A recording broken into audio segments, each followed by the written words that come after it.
There's no feeling more intense than starting over. If you deleted your homework the day before it was due, as I have, or if you left your wallet at home and you have to go back after spending an hour in the commute. If you won some money at the casino and then put all your winnings on red but it came up black.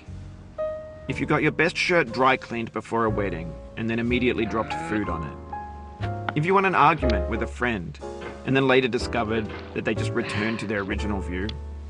Starting over is harder than starting up. If you're not ready for that, like if you've already had a bad day, then what you're about to go through might be too much. Feel free to go away and come back. I'll be here. Alright, thanks for coming with me on this trip. I'll understand if you have to take a break at any point. Just find a safe place to stop and quit the game. And don't worry, I'll save your progress, always, even your mistakes. This game is a homage to a free game that came out in 2002 titled Sexy Hiking. The author of that game was Jazuo, a mysterious Czech designer who was known at the time as the father of B games. And B games are rough assemblages of found objects. Designers slap them together very quickly and freely, and they're often too rough and unfriendly to gain much of a following. They're built more for the joy of building them than as polished products. In a certain way, Sexy Hiking is the perfect embodiment of a B game. It's built almost entirely out of found and recycled parts, and it's one of the most unusual and unfriendly games of its time. In it, your task is simply to drag yourself up a mountain with a hammer. And that act of climbing, in the digital world or in real life, has certain essential properties that give the game its flavor. No amount of forward progress is guaranteed. Some cliffs are too sheer or too slippery. And the player is constantly, unremittingly in danger of falling and losing everything. Anyway, when you start Sexy Hiking, you're standing next to this dead tree that blocks the way to the entire rest of the game. It might take you an hour to get over that tree, and a lot of people never got past it. You prod and you poke at it, exploring the limits of your reach and your strength, trying to find a way up and over. And there's a sense of truth in that lack of compromise. Most obstacles in video game worlds are fake. You can be completely confident in your ability to get through them once you have the correct method or the correct equipment or just by spending enough time. In that sense, every pixelated obstacle in Sexy Hiking is real. The obstacles in Sexy Hiking are unyielding, and that makes the game uniquely frustrating. But I'm not sure Jazuo intended to make a frustrating game. The frustration is just essential to the act of climbing, and it's authentic to the process of building a game about climbing. A funny thing happened to me as I was building this mountain. I'd have an idea for a new obstacle, and I'd build it, test it, and it would usually turn out to be unreasonably hard. But I couldn't bring myself to make it easier. It already felt like my inability to get past the new obstacle was my fault as a player rather than as a builder. Imaginary mountains build themselves from our efforts to climb them, and it's our repeated attempts to reach the summit that turns those mountains into something real.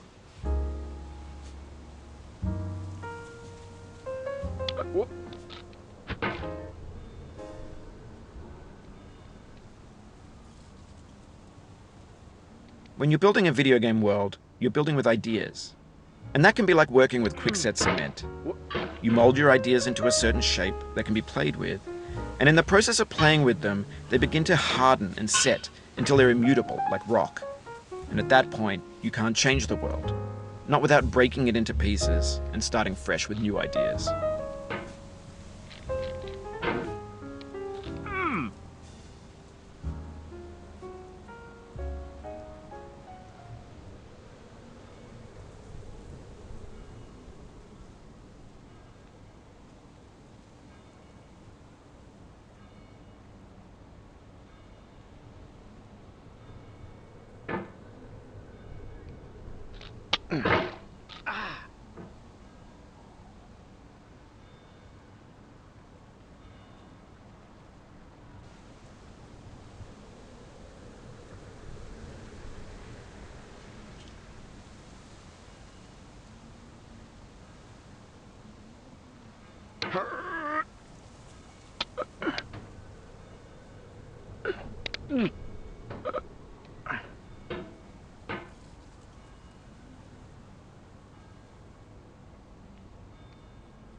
For years now, people have been predicting that games would soon be made out of prefabricated objects, bought in a store and assembled into a world.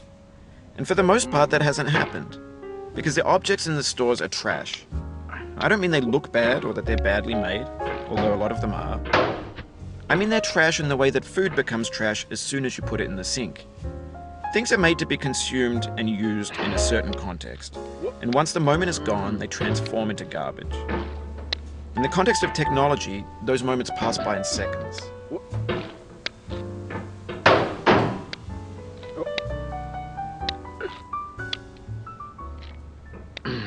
Over time, we've poured more and more refuse into this vast digital landfill that we call the internet. It now vastly outnumbers and outweighs the things that are fresh and untainted and unused. When everything around us is cultural trash, trash becomes the new medium, the lingua franca of the digital age. And you can build culture out of trash. But only trash culture. B games, B movies, B music, B philosophy.